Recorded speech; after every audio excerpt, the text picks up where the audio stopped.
पंचभूतों की महिमा।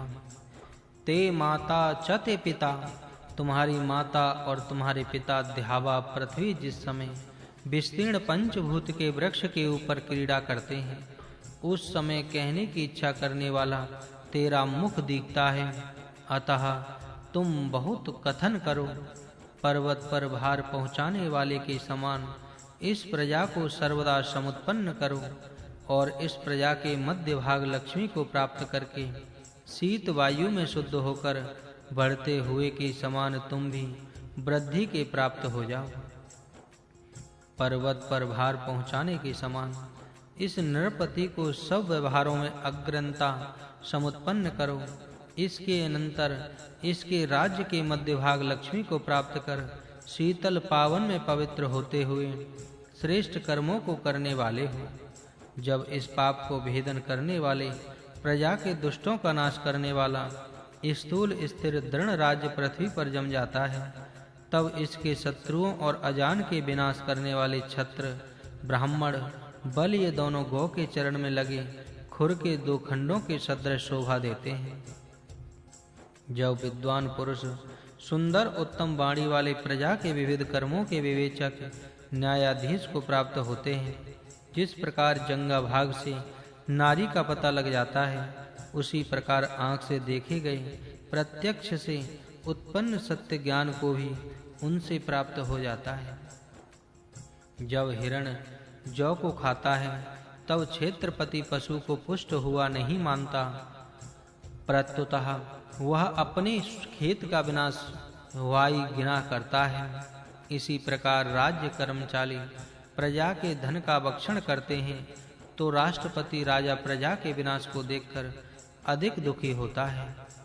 और शूद्र वर्ण की स्त्री नौकरानी वैश्य या स्वामी को जार रूप से प्राप्त करती है, तब वह अपने कुटुंब पोषण के लिए धन नहीं चाहती, प्रत्युत अपने स्वामी के लिए ही स्वयं निर्बल सी होती रहती है। जब हिरण यव भक्षण करता है, उस समय क्षेत्रपाल बहुपुष्टम न मन्यते, उस हिरण को बहुत पुष्ट हुआ ऐसा नहीं मानता, किंतु दुखी होता है कि इसने मेरे खेत का भक्षण किया है। उसी प्रकार जो शूद्र वर्ण का पुरुष आर्य स्त्री का भोग करता है, वह भी अपने उन तीनों स्थानों अर्थात देह, अंतरिक्ष और पृथ्वी में मैं परमेश्वर ही व्याप्ता हूँ, जिनमें समस्त जगत रहा है। मैं पृथ्वी को बहुत शीघ्र व्याप्ता हूँ और देवलोक को भी व्याप्ता हूँ।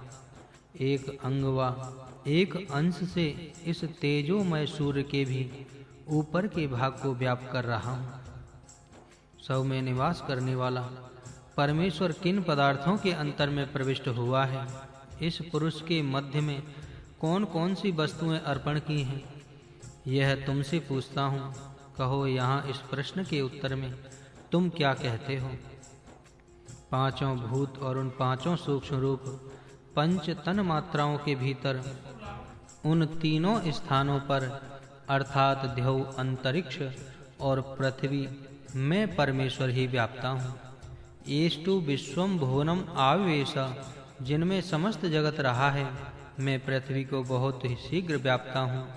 एक अंश से इस तेजोमय सूर्य के भी ऊपर के भाग को व्याप्त कर रहा हूँ। हे ब्रह्मन, सब में निवास करने वाला परमेश्वर किन पदार्थों के अंतर में प्रविष्ट हुआ है, इस पुरुष के मध्य में कौन-कौन सी वस्तुएं अर्पण की हैं, यह तुमसे पूछता हूँ। कहो, यहाँ इस प्रश्न के उत्तर में आप क्या कहना चाहते हो? पांचों भूत और उन पांचों सूक्ष्म रूप पंच तन मात्राओं के भीतर पूर्ण परमेश्वर प्रविष्ट हुआ है। तान पुरुषे अर्पितानि, वे पांचों भूत और तन मात्राएं पूर्ण परमेश्वर में ओतप्रोत हैं। एतत्त्वा प्रविमन्वानः अस्मि, यह तुझे मैं बतला रहा हूँ। हे प्रश्न करने वाले, ज्ञान से तू मुझसे उत्कृष्ट समाधान करने वाला नहीं हो सकता है। सबसे पूर्व की स्मरण करने योग्य कौन सी स्थिति है? सबसे बड़ा बल कौन हुआ है सुंदर अर्थात शोभा वाली कौन सी वस्तु हुई है? रूप का निगलने वाला पदार्थ कौन सा है? देहो ही प्रथम की स्थिति है। अश्व अर्थात सर्वव्यापक अग्नि सबसे बड़ा बल है। सबकी रक्षिका भूमि सबसे अधिक शोभा वाली है और समस्त पदार्थों के रूपों को निगल जाने वाली रात्रि है। हे विद्वान, रूपों को निगलने वाली कौन है? रूपों को कौन निगलती है? कौन उछल उछल कर चलता है? कौन कर्म को सरकते हुए विशेष रूप से गमन करता है? हे सज्जन, समस्त रूपों को अपने भीतर निगल जाने वाली प्रकृति है तथा धान्य व मूल आदि अवयवों को शब्द करती हुई खा जाने वाली कुरूपी पिंगला है। कितने प्रकार की समुदाय हैं। रिपति ऋतु में कितने होता यजन करते हैं। यज्ञ के ज्ञान के लिए यहाँ मैं आपसे पूछता हूँ। इस यज्ञ के 6 अन्न हैं, अर्थात संपूर्ण अन्न षड रसात्मक होते हैं। शतम अक्षराणि, जीवन के 100 वर्ष 100 अक्षर हैं। 80 होम होते हैं। निश्चय से 3 समुदाय हैं और 7 होतागण प्रत्येक ऋतु में यजन करते हैं। मैं यज्ञ के ज्ञानों को तुम्हारे लिए बतलाता हूँ। इस जगत के नाभि को कौन जानता है? कौन द्युलोक, पृथ्वीलोक व अंतरिक्ष लोक को जानता है? महान सूर्य के जन्म को कौन जानता है? और चंद्रमा को कौन जानता है कि वह कहाँ से उत्पन्न हुआ है? मैं इस समस्त जगत के नाभि को जानता हूँ, द्युलोक, भूलोक तथा अंतरिक्ष लोक को जानता हूँ। महान सूर्य के उत्पत्ति स्थान को भी जानता हूँ और चंद्रमा को जानता हूँ कि वह जहाँ से उत्पन्न हुआ है। हे विद्वान, मैं तुमसे पृथ्वी के परम अंत को पूछता हूँ। यत्र भुवनस्य नाभि प्रक्षामि, जिस स्थान पर इस जगत का नाभि केंद्र है उसको भी पूछता हूँ। त्वाम प्रक्षामि विष्णुः अवश्य रेतः, तुमसे पूछता हूँ कि उस महान सब सुखों के वर्षक सर्वव्यापक परमेश्वर का उत्पादक सामर्थ्य क्या है। और प्रक्षामि वाचः परम व्योम, पूछता हूँ कि वाणी का परम सर्वोत्कृष्ट विशेष रक्षा स्थान कौन सा है।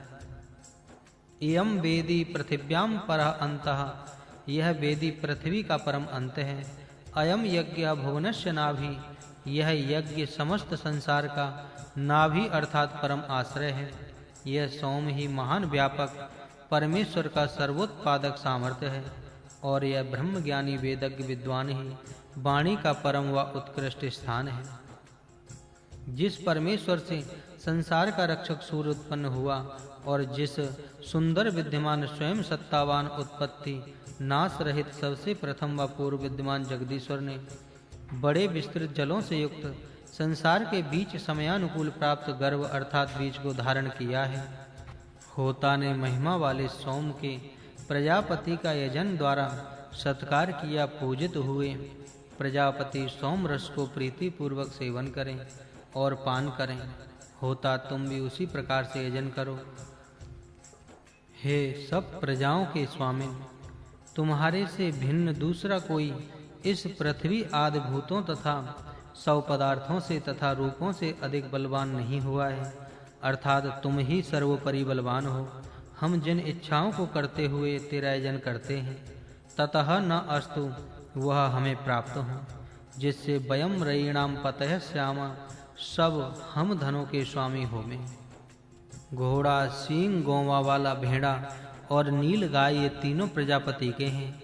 कृष्ण ग्रीवः आग्नेय रराटे पुरस्तात्, कृष्ण ग्रीवा वाला अग्नि के समान सबका अग्रणी नेता, मस्तक के समान विचारशील, सबके आगे मुख्य पद पर प्रतिष्ठित है।